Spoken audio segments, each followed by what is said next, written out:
Hi வணக்கம். இப்போல்லாம் படம் வந்து ஆன்லைனில் புக் பண்ணிடலாம், ஈஸியாக கிடச்சிரும் டிக்கெட்லாம்.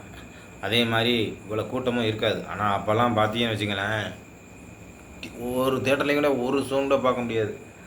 ஒரு படம் பார்க்குறதுக்கு 4 நாள் ஆயிரும். ஏன்னா அந்தளவுக்கு கூட்டம் இருந்துக்கிட்டே இருக்குங்க. படம் 50 நாளாக சரி 60 நாளாக இருந்தாலும் தொடர்ச்சியாக கூட்டம் இருந்துக்கிட்டே இருக்கும். ஆனால் இப்போ அப்படி இல்லை, ஈஸியாக படம் பார்த்துக்கலாம். அப்போல்லாம் பார்த்தீங்கன்னா ஒரு கவுண்டரில் போய் ராஜா படம் பார்க்குறது கவுண்டருக்குள்ளே விடுறேன் கையை, என் காசை வாங்கிட்டு அவன் படத்துக்கு போயிட்டான். நான் என்னடா டிக்கெட் வைப்பாருன்னு கையை நீட்டிக்கிட்டு இருக்கேன், கையில் டிக்கெட்டே வைக்கலை. கையை எடுத்துகிட்டு வந்து உள்ளே போய் கேட்குறேன், அவன் படம் பார்த்துட்டு போயிட்டான்.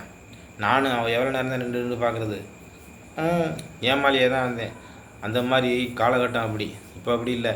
இப்போல்லாம் வந்து ஈஸியாக டிக்கெட் கிடச்சிடும், ஆன்லைன்லேயும் கிடச்சிடும். ஒரு 2 நாள் 3ஆவது நாள் 5 நாளில் படத்தை தூக்கிடுறான். ஆனால் அப்போல்லாம் சரியான கஷ்டங்க. ஒவ்வொரு படமும் பார்க்குறதுக்கு ரொம்ப கஷ்டமாக இருக்கும்.